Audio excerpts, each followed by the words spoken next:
my permission? Thank you so much. Bargani. Ujima Bargani. Ujima Bargani. Collective working responsibility. That's what the Black Panther Party represented in this country and for us as a community of people. It was about us taking collective responsibility for ourselves. Now, for those of you that just got here a few minutes ago, only been on the planet for a few years, you don't remember what it was like.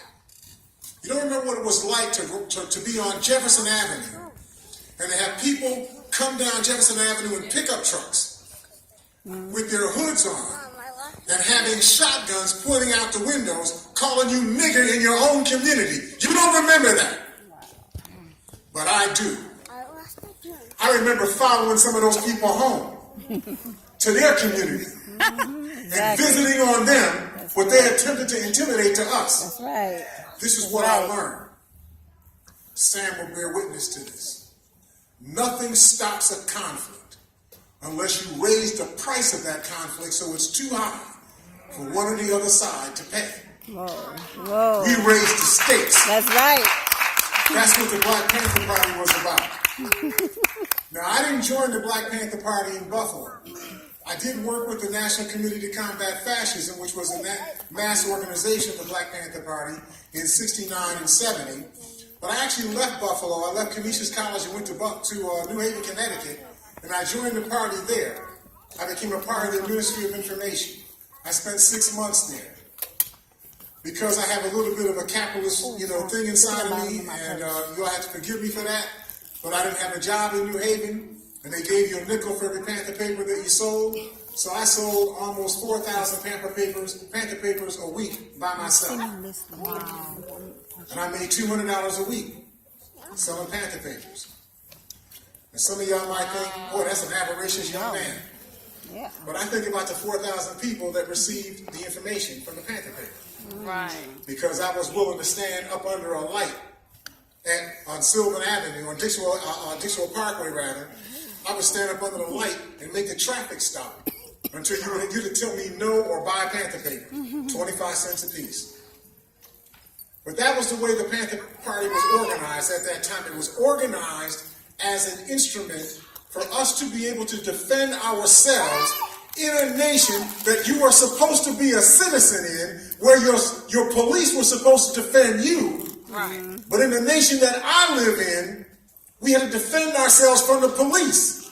And so the Panther Party was formed in the North Country of California in response, in the Oakland, California area, Richmond, California area, in response to the behavior of the police. Right. Part of what the Panther Party tried to do is to help us to be able to empower ourselves. Karima just told you about the Lula Baker Freedom Schools. Those Freedom Schools were the genesis of the Head Start program that we have here across the country, a $7 billion program that is educating some 700,000 or 800,000 children every single day. That came out of the Black Panther Party. But the Panther Party also did something else. It taught us that we could arm ourselves. We could walk around our communities and say, this space belongs to us, not you. We govern this space. Now, you have to understand the realities that we found ourselves living in at that time. Thank you. Because the people that we had the most problem with about governing our own space ourselves was us. I know y'all don't like to hear this. Y'all like to hear the happy stuff. But I'm trying to tell you what actually happened. When we, as a people, so broken, as a people, so completely disconnected from who we are as people, we saw ourselves as our own enemies and saw our enemies as ourselves. And we fought ourselves. We had struggles taking place between the Panther Party and the Us Now organization.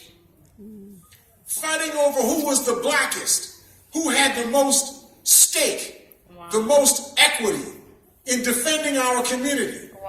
Fighting on the other sides of the street with white police officers side by side, fighting against the Panthers. That's what I know. I want you to understand that in order for us to be able to create a reality, a destiny for ourselves that we control, we first have to define what the word "we" means. Right. We can't be Negroes. We can't be colored. We can't be minorities. We can't be inner city dwellers. We can't be urban. We gotta let everything go that does not help us get where we need to be. Let it go. Don't fix it. You ain't gotta fix something that ain't helping you. Just drop it on the ground. Step on it and get it out your way. That's how we're going to be able to play. Karima told you about COINTELPRO. COINTELPRO was them sending provocateurs, agents into our communities. Agents that looked just like me. Exactly. Who pretended to be me. And gathered intelligence about who had game and who didn't. And found ways to get us to turn on each other and to use that intelligence for the FBI to turn on each other. And why did they do it? They did it for money, and they did it for fear. What were they afraid of? They were afraid that they would become responsible as we are, for putting their lives on the line to defend us against our enemies. Rather than defend us, they hired on with our enemies to protect themselves. You see that in this community. That's right. You see people in this community who do that today. That's right. Kyle Palladino called the President of the United States somebody who needed to die from mad cow disease. Said his wife was a man who should be condemned to go into some cave with gorillas. And he can walk around this community and have Negroes in this community defend his right for free speech. Say that. That should not happen. That should not happen. Right. We should stop that from happening. That's right. That man should not be able to walk around our streets without having to look over his shoulder and his back. He should be hiding in our community, not parading around in our community.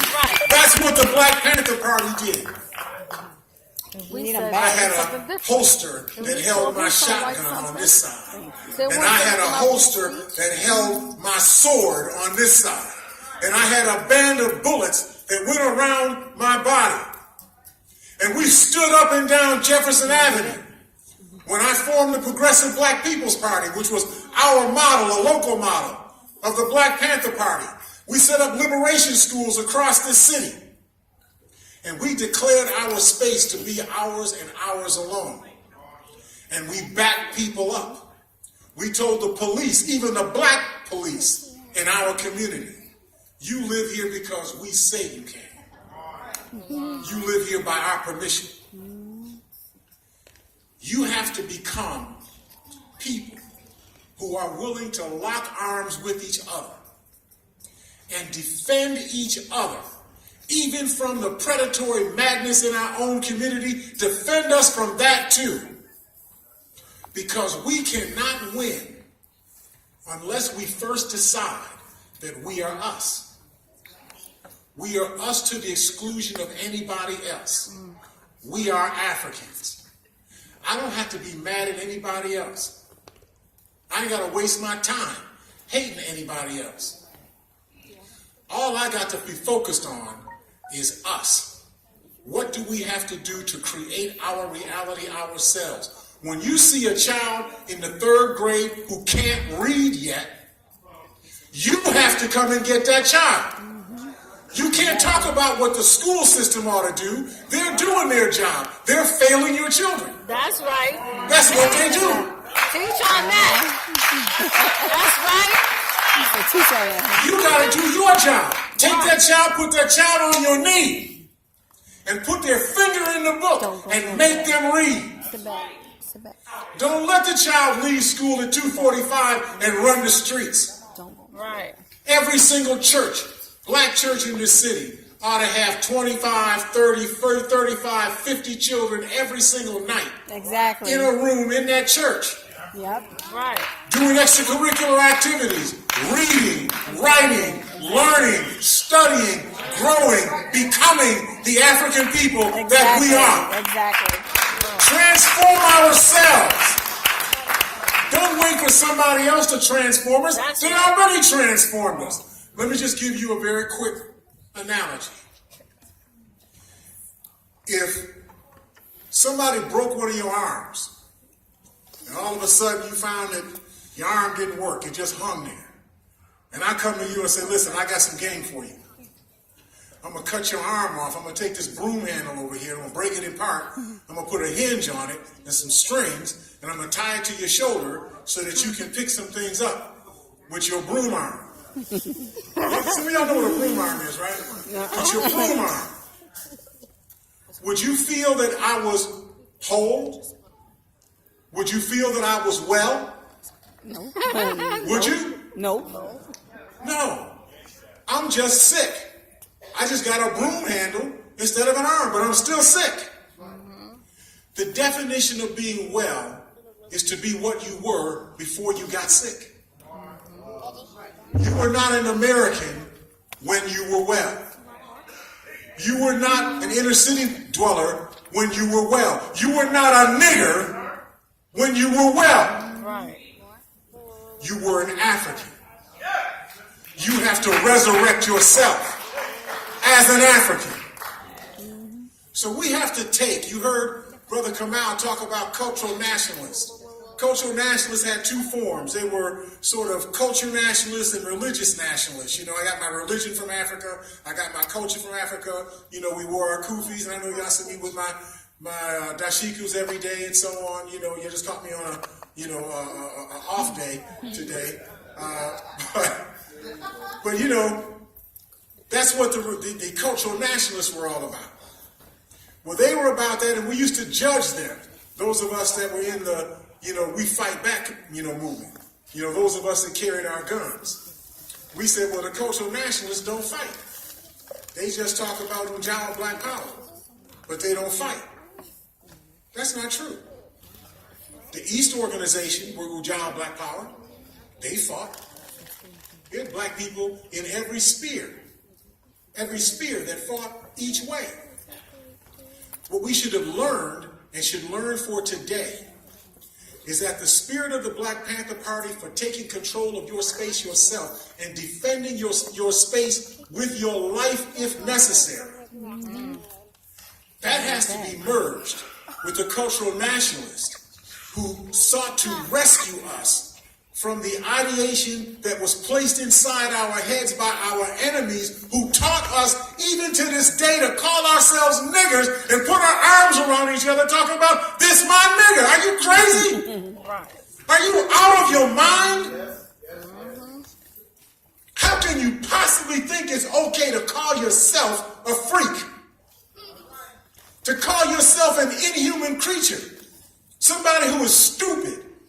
Somebody who has no moral backbone. Somebody who can't motivate himself. Somebody who's childlike. Somebody who lives off of his sensations. How can you call yourself that voluntarily? We have to rescue ourselves from the words that are inside our heads, placed in there by our enemies. We have to take their voices out of our heads and replace their voices with the voices of our own people. You would be better off hearing wrong things said in the voice of your own people than hearing right things said in the voice of somebody else. Because nothing that they say has you in mind. How do I know this? Read your Constitution. I'm not playing about this. Right. Your Constitution tells you that it shall be added to the whole number, one for each, the whole number of free people, indentured servants, and Native Americans. It shall be added to those people 3/5 of all other people. Your Constitution says that you are an other person. You are not human. You are a 60% creature, an other person. How do we know that's true? Because in 1865, they passed the 13th Amendment that said you were free. Y'all remember it? It said slavery shall be abolished in these United States, right? Right. And then y'all stopped reasoning. Y'all dropped the book and started running around saying slavery's abolished. But you should have read the rest of the sentence. There was a comma. And on the other side of the comma it said except for being duly convicted of a crime, as a punishment for being duly convicted of a crime. How do we know then that you were not human? English people that fought against the United States, when the War of Liberation was over, they dropped their red coats and put on blue coats and said, I'm with y'all. They became citizens. They were your enemies on Monday. They were citizens on Tuesday. You've been here since 1492. When slavery was abolished, did you become a citizen? No. How come? If you were a person, how come? How come when they passed the 14th Amendment that said that you were a citizen, that you cannot deny citizenship to any person, regard those words, for any person, you cannot deny citizenship on the basis of race, color, creed, or country of origin. So if you were a person under the 14th Amendment, everything